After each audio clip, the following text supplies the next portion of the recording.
약속의 땅 시리즈 15번째 시간입니다. 두려움의 파도를 믿음으로 올라타라, 이런 제목으로 말씀 나누겠습니다.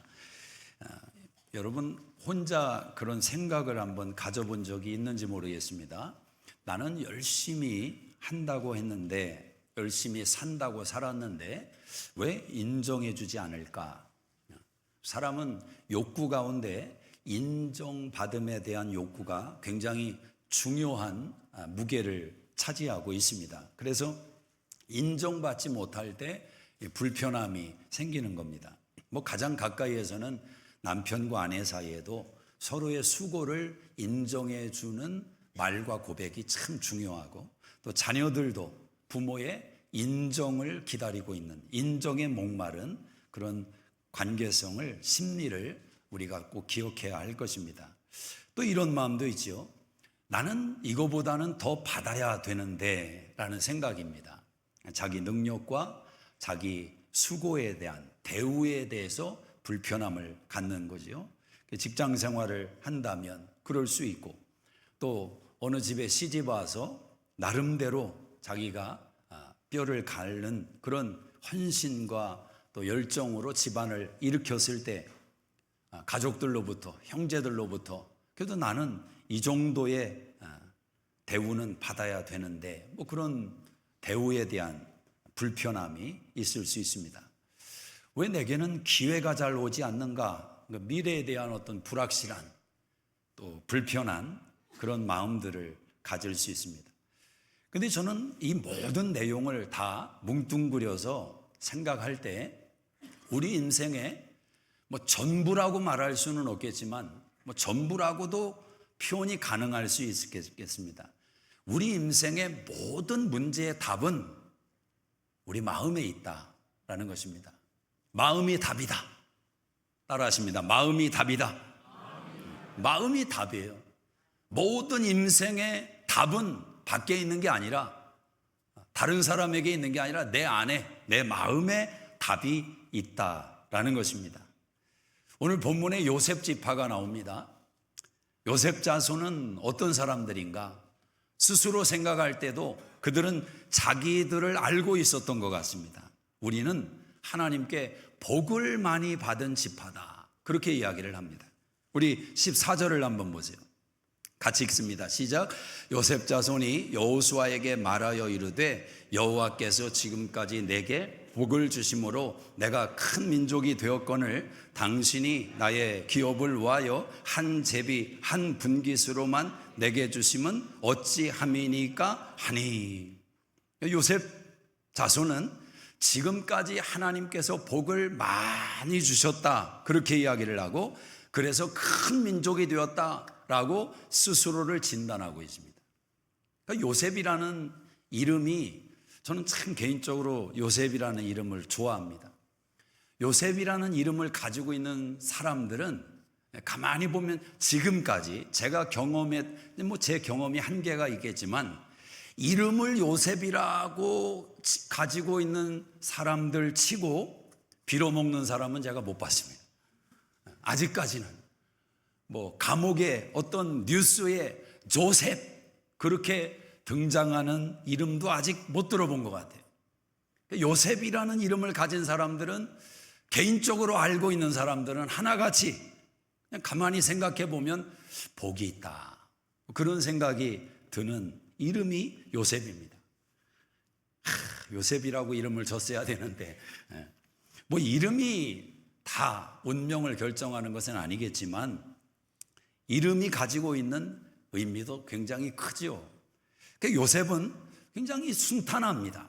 고난이 없다는 얘기는 아닌데 고난도 어떻게 잘 이겨내고, 요셉이 여러분 무슨 기적을 경험을 했습니까? 무슨 특별하게 자기가 알아맞추는 나중에 꿈을 해석하는 건 있었지만 그 전까지 요셉의 인생 가운데는 한 단어밖에 없습니다. 기다리는 거.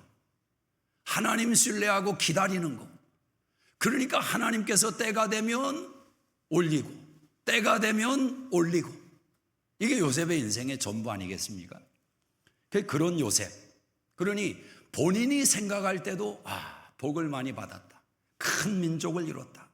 이런 생각이 드는 겁니다. 그런데 그런 요셉이 지금 여호수아에게 나와서 어떻게 말하고 있습니까? 왜 우리에게 한 분깃만 주십니까? 우리가 큰 민족인데 좀 정당하게 대우를 해야지 왜 한 분깃만 우리에게 줍니까? 이렇게 말하고 있어요. 이것은 단순한 요청이 아닙니다. 이 말 속에, 저변 속에 들어가 보면 깊은 불만이 있고 비교의식이 담겨 있고 나아가서 자존심의 문제까지 걸려 있습니다.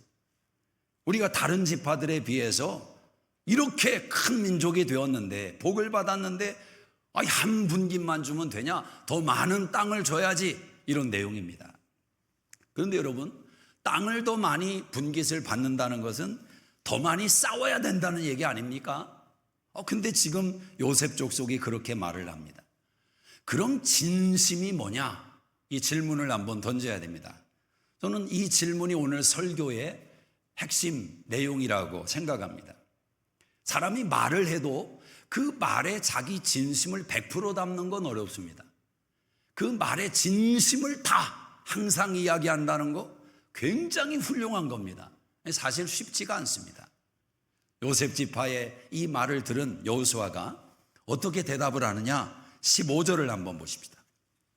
15절 시작. 여호수아가 그들에게 이르되 내가 큰 민족이 되므로 에브라임 산지가 내게 너무 좁을진데 브리스 족속과 르바임 족속의 땅 삼림에 올라가서 스스로 개척하라 하니라. 여호수아가 인정을 해주는 겁니다. 그래, 네가 큰 민족이 되었구나, 요셉 지파야. 그러니 에브라임 산지는 너에게 너무 좁으니 올라가서 브리스 르바임 족속의 살림에 올라가서 스스로 개척해라. 그렇게 이야기를 합니다. 저는 이런 상황을 우리말에 이런 표현이 정확히 어울릴 것 같습니다. 혹되려고 하다가 혹을 하나 붙인 꼴이 되었습니다. 왜냐하면 지금 여호수아가 하는 이 말을 들은 요셉 족속이 본심을 드러내게 되는 것입니다. 그 본심이 뭐냐? 우리에게 왜 한 분깃만 줍니까? 이 불평의 본심이 뭐냐? 16절을 한번 봅니다. 16절 시작. 요셉 자손이 이르되 그 산지는 우리에게 넉넉하지도 못하고 골짜기 땅에 거주하는 모든 가나안 족속에게는 벳산과 그 마을들에 거주하는 자이든지 이스라엘 골짜기에 거주하는 자이든지 다 철병거가 있나이다 하니. 본심이 뭔지를 여러분이 아셔야 됩니다. 우리에게 왜 한 분깃만 줬습니까? 라고 말했던 요셉 족속은 우리가 더 많은 땅을 분깃으로 받고 싸워서 얻어내겠습니다, 이런 용기에 의분에 찬 갈렙과 같은 마음이 아니라 그들 마음의 본심은 두려움이었다라는 겁니다. 두려움. 그들은 철병거를 다 가지고 있습니다. 이 말은 무슨 말입니까? 싸우기가 무섭다라는 말.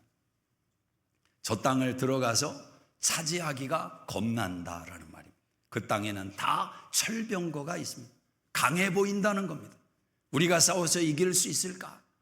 의심이 드는 겁니다. 염려가 생기는 겁니다. 이 요셉 지파의 문제는 무엇입니까? 그 마음을 그대로 드러내야 되는데 그 두려움의 마음을 딱 감추고 우리가 큰 민족이고 지금까지 복을 받았는데 어떻게 한 분깃 땅을 허락을 하십니까? 라고 반문했던 그게 문제다. 이 지점에서 우리 개인적인 우리들의 본성을 한번 살펴볼 필요가 있습니다. 사람은 종종 두려움을 느낄 때 어떻게 반응하겠습니까? 내 마음속에는 두려움과 불안이 가득 차 있는데 그 두려움과 불안을 끄집어내지는 않습니다. 대개는 두려움 속에서 반응이 뒤로 물러나든지 백업, 나는 못한다, 어렵다라고 물러나고 또 도망칠 수도 있습니다. 그러나 실제로 두려움이 밀려올 때 가장 많이 사람들이 두려움에 반응하는 내용이 뭐냐면 그것은 불평이라는 겁니다.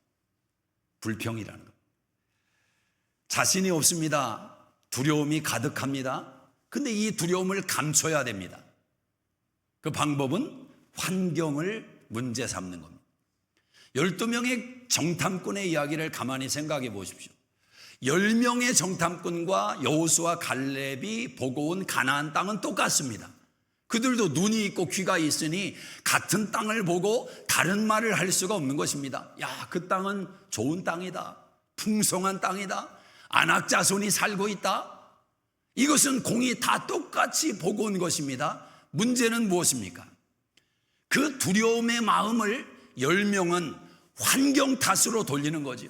왜 우리를 여기로 끄집어내서 광야에서 죽게 하느냐? 환경에 대한 불평과 원망으로 하나님께 반응합니다. 그 여호수아와 갈렙은 두려움이 있지요. 그러나 그 두려움의 문제를 하나님을 통해서 해결을 받는 것입니다. 저들은 하나님이 우리에게 주신 밥이다. 그 정체성의 문제도 두려움 속에서 나오는 정체성은 뭐겠습니까? 메뚜기입니다. 메뚜기. 나는 못해요. 어렵습니다. 할 수 없습니다. 안 됩니다. 그 환경에 대해서 그 두려움을 묘사하는 방법은 너 때문이야. 네가 그런 결정을 내려서 우리 가정이 이렇게 됐고, 네가 그런 행동을 했기 때문에 우리 집안이 이렇게 됐고, 모든 두려움의 요소를 환경 속에서 사람 속에서 끄집어내는 겁니다. 그러나 그 두려움을 하나님을 집어넣고 해석한 여호수아 갈렙은 뭐라고 말합니까? 하나님이 주시는 밥이다. 소망 가운데 그 땅을 바라보기를 시작하는 겁니다. 본심이 뭐냐, 이게 중요하죠. 그 땅에는 철병거가 있습니다. 우리가 싸워서 이길 수가 없습니다. 이 두려움의 본심을 요셉 지파가 숨기고 있는 것입니다. 요셉 지파가 진짜 원했던 것은 무엇일까? 우리에게 더 많은 분깃을 주십시오. 이 말 속에는 어떤 의미가 담겨 있겠습니까? 그들은 다 철병거가 있다. 요셉 지파가 진짜 원했던 것은 부담이 없는 헌신을 원한 겁니다. 싸우지 않고 얻는 신앙을 원한 겁니다. 도전이 없는 영광을 원한 겁니다. 사실 이건 말이 안 되죠. 부담 없는 헌신 가능합니까? 아니, 희생하고 헌신하는데 부담은 없어야 된다. 그건 헌신이 아니죠. 십자가 없는 부활 가능합니까? 우리가 신앙생활하면서 하나로 묶여져 오는 이 패키지를 깨닫지 못하면 요셉 지파처럼 우리가 무엇을 요구하고 있는지 스스로도 깨닫지 못하는 신앙생활을 행할 수 있다는 겁니다. 부담이 없는 헌신. 그러니 여기에서 나올 수 있는 것은 불평밖에, 원망밖에 없는 거지요. 요셉 지파에게 하나님이 여호수아를 통해서 답을 주십니다. 네가 큰 민족이라면 스스로 개척해라. 살림이라도 스스로 개척해라. 자, 이 하나님의 이 말은 오늘 우리에게도 들려주시는 하나님의 응답인데, 어떤 응답이냐면 방향을 제시하는 겁니다. 방향을 제시하는 거예요.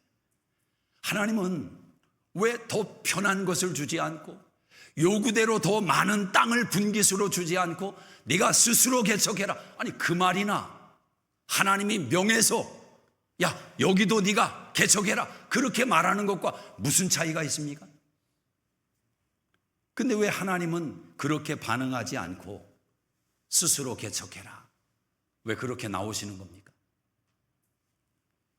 하나님은 요셉 지파가 그들이 가지고 있는 믿음을 현실 속에 부어보기를 요구하고 있는 겁니다. 자신들이 경험한 하나님의 은혜를 가지고 현실 속에 부딪혀보기를 원하시는 겁니다. 여러분 안에는 믿음이 있습니다. 우리 안에는 다 믿음이 있습니다. 왜 하나님은 현실의 다양함을 허락하시느냐? 우리 안에 있는 믿음이 어떠한가를 부어보지 않으면, 사용해보지 않으면 알 수가 없다는 겁니다. 그렇습니다. 무엇이든지 시도해보지 않으면 자신의 실력을 알 수 없습니다. 직면해보지 않으면 진짜 실력을 알 수 없습니다. 여러분, 신앙이 어떻게 자랍니까? 신앙은 무수한 도전과 무수한 연습, 무한한 반복을 통해서 형성돼 가는 겁니다. 구원은 하나님이 작정하신 때 하나님의 방법으로 하나님이 우리를 붙들어 주시는 겁니다. 그래서 구원은 한순간에 일어나는 사건입니다. 물론 하나님은 만세 전부터 우리의 구원을 계획하시고 준비하시고 환경을 만드셨지만 받아들이는 우리 입장은 한순간에 영생의 문제가 해결되는 겁니다. 구원은 순간에 일어나는 사건입니다. 그런데 그렇게 구원받은 저와 여러분이 예수님을 닮아가고 하나님의 형상을 회복해가고 하나님의 걸작품으로 만들어져가는 이 시간은 과정이 필요하다. 시간이 필요하다. 여정이 있고 연습이 있고 도전이 있어야 된다. 가나안 부족과 싸워보지 않으면, 부딪혀보지 않으면 그들의 힘을 알 수가 없습니다. 그들의 진짜 실력을 알 수가 없어요. 여러분, 사단 마귀와 우리는 끝까지 싸움을 벌이며 인생을 살 운명에 놓여 있습니다. 마귀는 휴전이 없습니다. 무덤에 들어가는 순간까지, 영생의 면류관을 쓰는 순간까지 예수 믿는 사람은 싸워야 돼요. 신앙의 싸움을 싸워야 됩니다. 그러면 마귀의 괴계를 깨달아야 되고, 마귀의 거짓말을 깨달아야 되고, 마귀가 시험을 거는 방법을 알아야 되고, 그 강도를 알아야 되고. 그럼 방법은 무엇밖에 없습니까? 당해봐야 하는 거예요. 맞아봐야 하는 겁니다. 사람이 복싱 스포츠를 하면, 복싱 게임을 할 때 여러분 아십니까? 상대방이 얼마나 센지 아는 방법이 없거든요. 그래서 내가 게스하면은 안 되는 겁니다. 어떻게 하다가 한 대를 맞아봐야 이 사람이 지금 파워가 이 정도구나. 그래서 그 상대 파워가 인지되면, 진짜 복싱 잘하는 사람은 어떻게 하는지 아십니까? 아마 유명한 선수들의 그런 장면을 보셨을 텐데, 딱 얼굴을 양손으로 커버하고 그냥 들어갑니다. 그냥 들어가. 때려라. 그래, 너 때려라. 근데 상대방이 함부로 못 때리죠. 왜? 반격이 있을 걸 아니까. 근데 이 행동, 이 자신감은 어디에서 나오느냐? 한 대 맞아봤는데 이겨낼 수 있겠다. 내가 더 센 것 같다. 그래, 너 한 번 때려라. 2대 때려라. 나는 한 대 때려서 너를 KO시키겠다. 이런 전략 아니겠습니까? 맞아보면 강도를 알 수 있어요. 맞는 것이 쉬운 일은 아니죠. 그러나 우리가 기억해야 될 게 있습니다. 고린도전서 10장 13절에 하나님은 미쁘사 우리가 감당치 못할 시험당함을 허락지 아니하시고 시험당할 즈음에 피할 길을 내시고 능히 우리로 시험을 감당하게 하시는도다. 이 약속의 말씀을 얼마나 믿느냐가 중요한 겁니다. 예수 믿는 하나님의 자녀들이 하나님의 신실하심과 하나님의 미쁘심에 대한 분명한 믿음이 있으면 삶에 대한 자유와 여유가 생기는 겁니다. 넘어져도 얻어맞아도 하나님은 절대 감당치 못할 시험당함을 허락지 않는다. 그 믿음으로 오뚜기처럼 일어서는 거죠. 믿음의 현주소는 부딪혀 봐야 합니다. 싸워 봐야 합니다. 신앙의 믿음의 수준은 부딪힐 때 깨닫게 되는 거예요.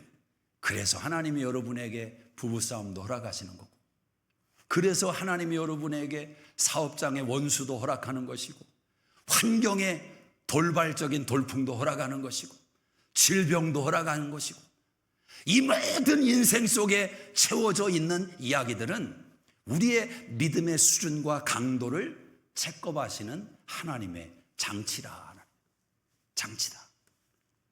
도전하지 않고 생각 속에서만 그림을 그리는 것은 게으른 신앙인의 변명일 뿐입니다. 물어보면 생각하고 있습니다.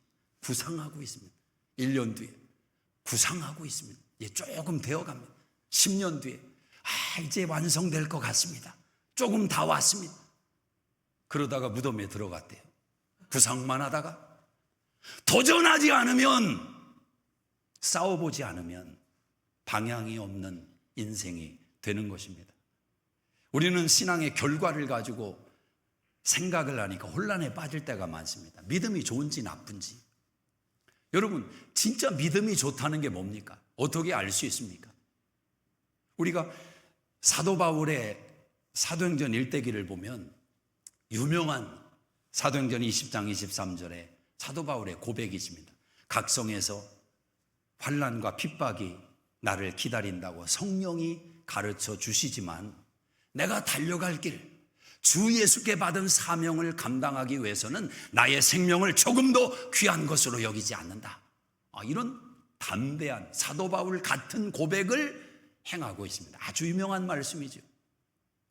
그 말을 듣기만 해도 막 부글부글 끓어오르는 신앙의 폭발력을 느끼지 않습니까? 내 생명을 조금도 아끼지 않는다.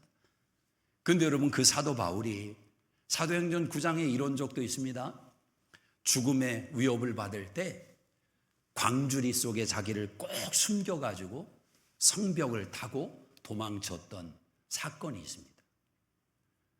사도 바울이 그때 믿음이 없어서 그랬느냐? 그건 아니죠.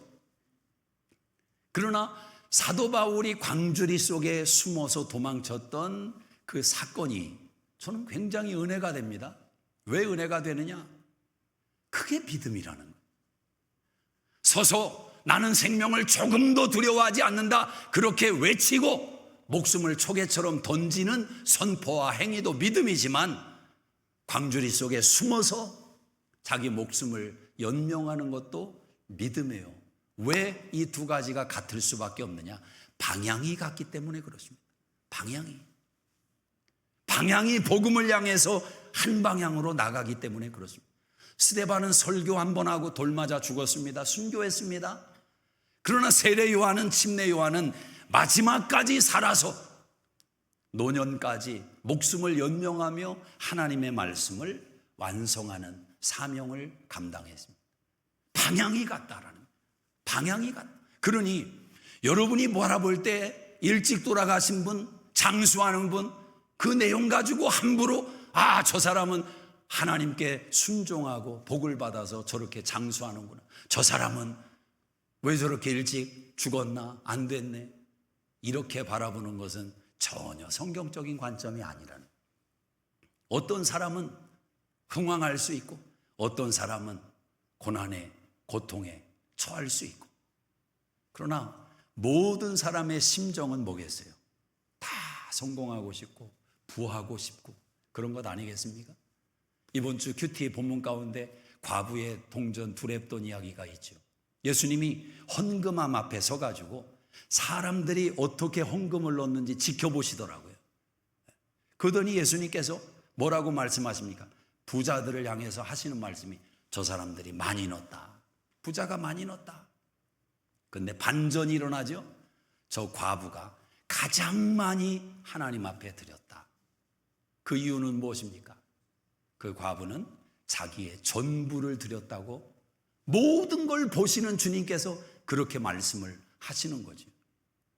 우리는 그 비유를 들을 때 쉽게 말할 수 있는 내용이지만 절대 쉬운 게 아니죠. 방향이 무엇이 돼야 되는지를 주님이 우리에게 가르쳐 주는 겁니다. 자, 그렇다면 하나님의 일을 누가 하는 것입니까? 우리의 물리적인 생각은 부자가 하나님의 일을 더 능력 있게 행할 수 있다고 생각을 합니다. 그런데 사실 그 비유의 말씀은 부자들을 위해서만 하는 말씀이 아닙니다.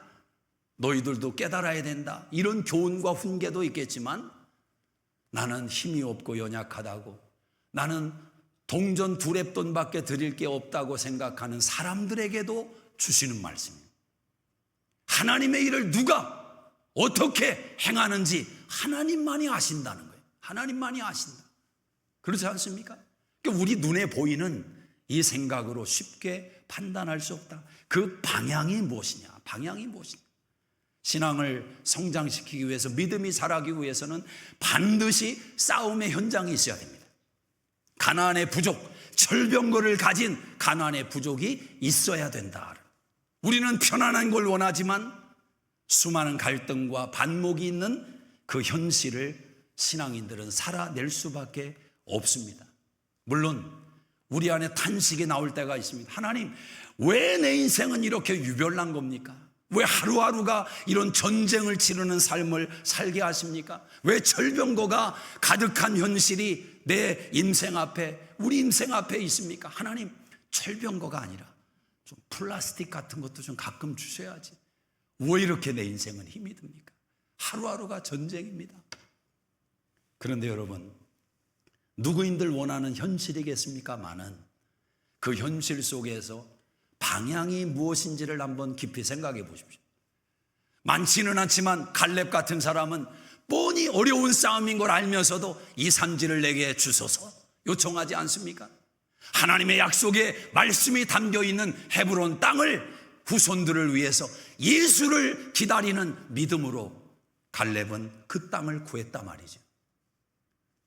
우리가 갈렙 같은 신앙은 아닐지라도 우리 현실 속에 주어진 싸움의 자리를 절병거처럼 다가오는 사람과 현실과 내용들을 직면하면서 우리는 어떤 자세를 가져야 되느냐? 혹시 그것이 하나님이 보내신 은혜의 장치라면 어떻게 하시겠습니까? 오늘 요셉 지파가 우리는 지금까지 하나님께 복을 받았습니다. 큰 민족이 되었습니다. 지금 이들이 생각하고 있는 관점은 무엇입니까? 땅의 관점이고 재물의 관점이고 자손의 관점이고 육신의 눈에 보이는 관점으로 복을 받았다고 이야기하는 것 아니겠습니까? 그런데 그것만이 전부가 아니라 갈렙 같은 사람이 요구하는 복이 있단 말이죠. 예수를 나에게 주십시오. 메시아를 나에게 주십시오. 진짜 복이 무엇인지를 아는 사람 아니겠습니까? 하나님, 왜 저에게는 편한 땅을 안 줍니까? 안전하고 쉽게 누릴 수 있는 현실을 왜 안 주십니까? 왜 이렇게 계곡이 많습니까? 자갈밭은 왜 또 나오는 것입니까? 넘어야 할 산과 강이 왜 때마다 시마다 이렇게 많습니까? 편하게 좀 내버려 두면 안 됩니까? 그런데 여러분, 그렇게 한탄했던 고백이 시간이 지나가면서 어떤 고백으로 바뀔까요? 방향이 예수에게 향하고 있는 사람들은 시간이 지나면 어떤 고백으로 바뀔까요? 그 모든 것, 철병거들이 하나님이 보내신 은혜의 장치였다는 것을 깨닫게 되는 거죠. 하나님의 훈련이었다. 인생의 방향을 하나님에게 두고 있는 사람은 모든 주어지는 삶의 내용들이 다 복으로 바뀔 수밖에 없는 줄로 믿습니다. 하나님은 우리의 성장을 위해서 때로는 편한 땅은 가리워 주시고 안 보이게 하시고 험난한 땅을 주실 때가 있는 거죠. 그 속에서 신음하고 몸부림치며 버티는 겁니다.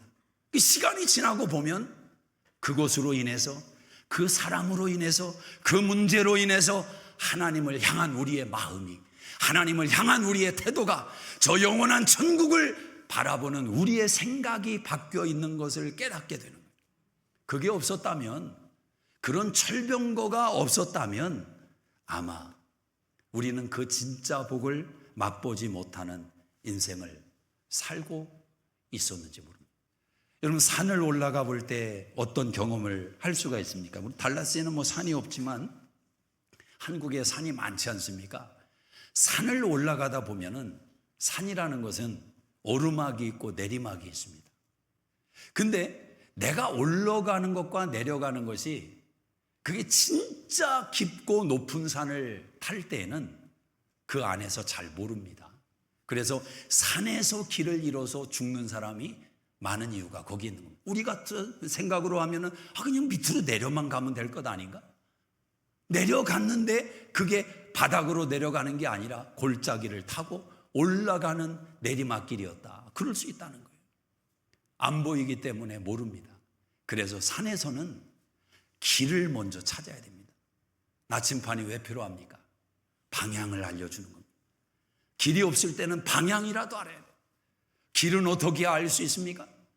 많은 사람들이 발걸음이 만들어낸 흔적이 길인 것입니다. 그러면 겸손해져야 됩니다. 많은 사람들이 만들어낸 길, 주님을 경험하며 은혜 속에서 주님이 만드신 그 사랑의 길을 경험했던 믿음의 선진들을 우리가 존중하고 그 길을 따라가는 지혜가 필요하다라는 거예요. 가다 보면 어떻게 됩니까? 처음에는 안 보였던 환경이 어느 순간 하늘이 열리고 창공이 드러나고 시야가 넓게 펼쳐지는 광경을 경험합니다. 그때 깨닫게 되는 겁니다. 아, 내가 이만큼 올라와 있구나. 중턱에 와 있구나. 그때는 몰랐습니다. 철병거와 싸우다 보니까 인내하라고 주님이 말씀하시고 기도하라고 주님이 말씀하시고 그런 하나님의 요구를 붙들고 철병거와 부딪히며 현실 속에서 믿음의 싸움을 싸우다 보니까 어느 순간 깨닫게 되는 거죠. 자신의 마음이 넓어져 있고 이전 같으면 그 한마디 말에 폭발했을 나 자신인데 웃음 짓고 있는, 미소 짓고 있는 자기를 발견하는 커 있는 겁니다. 자라 있는 겁니다. 신앙은 부딪혀 보지 않으면 알 수가 없습니다. 여러분 얼마나 부딪혀 보셨습니까? 얼마나 아파해 보셨습니까? 얼마나 매달려 보셨습니까? 이 부분이 참 중요한 것 같아요. 진짜 얼마나 하나님께 매달려 보셨습니까? 시간은 지나갑니다. 한 세대는 가고 한 세대는 오는 것입니다. 아무리 내무반에 있거나 야전에서 훈련을 하나 국방부 시계는 돌아가는 겁니다. 다 지나갑니다. 30대도 가는 것이고 50대도 가는 것이고 70대도 가는 것이고 80대도 가는 것입니다. 지금은 전부인 것 같고 지금은 고달프고 지금은 견뎌낼 수 없는 시간 같지만 그것도 지나갑니다. 로마서 11장 36절에 만물이 하나님에게서 말미암고 하나님으로 말미암고 하나님에게로 돌아간다. 우리네 인생은 다 지나가는 겁니다. 그리고 마지막 끝자락에서 주님을 만나게 되죠. 하나님 앞에 서게 되는 겁니다. 그날에 우리가 경험했던 인생의 모든 절병과의 싸움을 그날에 해답을 얻게 될 것입니다. 저는 예수 믿는 사람들에게는 큰 소망이 있다고 생각합니다. 잊지 마셔야 됩니다. 이 소망이 얼마나 중요한지 몰라요. 무슨 소망이냐? 요셉 지파든 다른 지파든 그들에게는 기억해야 할 소망이 있습니다. 그것은 무엇이냐? 하나님이 이미 가나안 땅을 주셨다라는 것입니다. 하나님은 저와 여러분을 예수 안에서 이미 구원하셨습니다. 믿습니까? 예수님을 구주와 주님으로 영접한 사람들은 이걸 아셔야 돼요. 이미 결정 나 있어요. 이미 천국은 우리가 가야 할 본향이고 그 천국은 나의 영원한 생명터가 되는 곳입니다. 그렇다면 이미 결정되어 있는 전제 속에서 어떤 소망이 있느냐? 우리의 나머지 인생 30년, 50년, 60년의 이 시간과 공간은 없어서가 아니라 없는 문제 가지고 신음하고 고민하면서 세월을 보낼 게 아니라 하나님이 주신 것을 가지고 어떻게 사용할지에 대한 고민이 있어야 된다는 거예요. 하나님의 기업의 영광이 있고 그 풍성함의 은혜가 있고 믿음이 있고 하나님이 시간을 주셨고 기도의 무기를 주셨고 말씀의 권능을 주셨고 교우들을 주셨고 지체를 주셨고 동역자를 주셨고 그렇다면 그 내용을 가지고 내가 뭘 해볼 거냐는 어떤 도전을 해볼 거냐. 비록 살림이라도 네가 스스로 개척해라. 하나님이 입술로 야 너 서쪽에 여기 터 여기 동쪽에 여기 터 네가 한번 차지해봐라 그렇게 말하지 않아도 하나님이 주시는 그 말씀 속에 믿음을 가지고 부딪혀보라는 겁니다. 힘들어 보입니까? 그래도 부딪혀보라는 겁니다. 감당할 수 없는 현실 같을 때 부딪혀보라는 겁니다. 두렵습니까? 하나님도 의지하라는 거예요. 철병거가 우리의 인생을 두르고 있습니다. 때로는 멀쩡하던 가정에 철병거가 나타나고 멀쩡하던 사업장에 직장에 철병거가 나타나고 보기만 해도 감당할 수 없어서 그 두려움은 말하기가 싫고 그러니 불평하고 원망하는 거죠. 하나님 나에게 왜 이 정도밖에 나를 대우하지 않습니까? 더 많은 걸 맡겨주셔야지. 하나님은 부딪혀보라는 겁니다. 지금 내가 직면해 있는 현실 속에서 한 번 더 힘을 써서 부딪혀봐라. 부딪혀봐라. 승자는 시간을 관리하며 살고 패자는 시간에 끌려 산다는 겁니다. 승자는 시간을 붙잡고 달리고 패자는 시간에 쫓겨서 달린다는 겁니다. 승자는 지는 것을 두려워하지 않고 패자는 이기는 것도 은근히 염려하며 산다는 겁니다. 이미 승리가 결정되어 있다면, 이미 영생이 결정되어 있다면 넘어지는 거, 쓰러지는 거 두려워하지 말자. 두려워하지 말. 또 부딪혀보자. 또 도전해보자. 주님이 나와 함께 하시니까. 주님이 나와 함께 하시니까. 여러분, 풍랑이는 바다에 예수님께서 한 번은 제자들에게 걸어오지 않았습니까? 그때 베드로가 그 예수님 걸어오시는 걸 보고 뭐라고 말합니까? 주님, 저로 명하여 주님에게 오라고 해주십시오. 그렇게 말을 합니다. 저는 그 베드로의 말이 처음에 이해가 안 됐습니다. 아니, 가고 싶으면 지가 가면 되지, 왜 주님에게 오라 그 말을 굳이 들어야 되느냐라는 거죠. 그런데 어느 순간 깨닫게 된 것은 베드로의 믿음이 기가 막히구나. 베드로의 믿음이, 주님이 오라고 하면 갈 수 있다는 겁니다. 풍랑이는 바다도, 사람이 어떻게 바다를 걸어서 갑니까? 말도 안 되는 생각인데 그 순간 베드로는 주님이 오라고 하면 된다는 믿음을 원한 겁니다. 그 말 없이 그냥 가면 객기입니다. 객기. 자기 의에, 자기 욕망에, 자기 감정에 사로잡혀서 빠져 죽는 거예요. 그러나 주님의 말씀을 들으면 가는 거예요. Come, 오라. 그때 베드로가 발을 떼서 물 위에 내딛습니다. 저는 인류 역사 가운데 가장 위대한 발걸음이 그 발걸음이 아닌가. 또 있지요. 요단강이 범람하고 있는데 믿음으로 발을 담그라. 그때 언약궤를 메고 발을 담갔던 제사장들의 믿음. 하나님은 오늘 우리에게 그 믿음과 그 도전과 그 결단을 원하십니다. 빠질 수 있죠. 베드로가 빠졌습니다. 풍랑을 보고 파도를 보고 무서워서 물에 빠졌습니다. 또 그걸 가지고 우리는 평가하기를 좋아할 수 있습니다.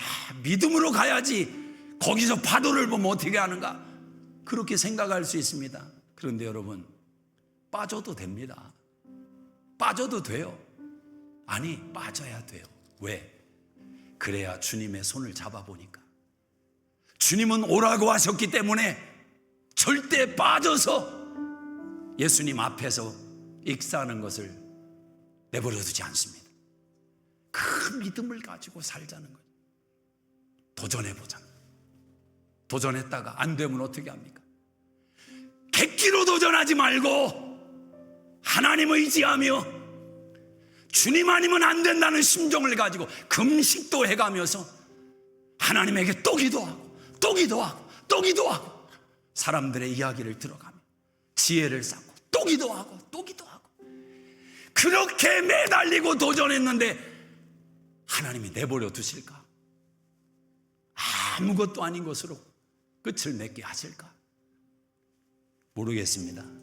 하나님이 스데반이 되라고 그렇게 하신다면 우리 인생이 할 수 없겠지만, 그래도 하나님은 크고 작은 기쁨과 영광을 맛보며 우리의 인생을 끌고 가지 않겠느냐라는 것입니다. 여러분, 기억하시기를 바랍니다. 주님의 약속, 내가 세상 끝날까지 너희와 항상 함께 있으리라.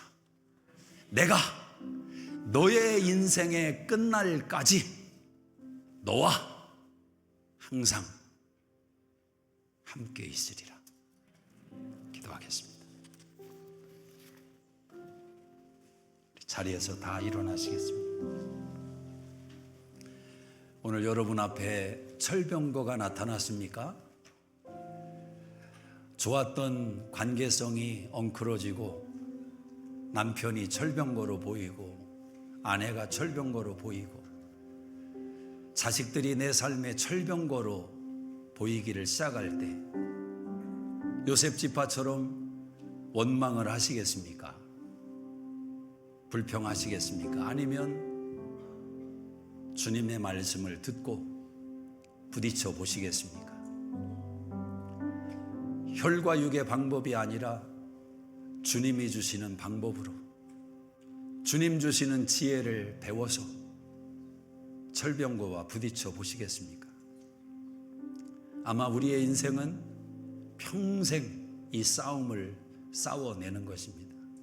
그 속에서 무르익어가는 인격과 신앙으로 주님이 우리를 만들어 가고 계십니다. 주님 앞에 섰을 때 주님이 우리에게 물을 것은 딱 한 가지입니다. 너 나를 많이 닮아서 왔구나. 놓치지 마셔야 됩니다. 하나님 아버지, 오늘도 우리의 삶 속에 수많은 철병거를 직면하며 살아갑니다.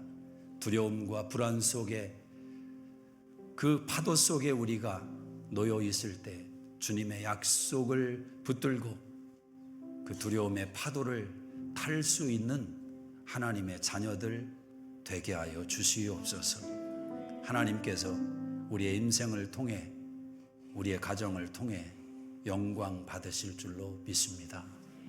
이제는 우리 주 예수 그리스도의 은혜와 하나님 아버지의 놀라우신 사랑하심과 성령님의 감화감동 역사 충만케 하시니 이 한 주도 함께 하시기를 간절히 축원하옵나이다. 아멘. 아멘.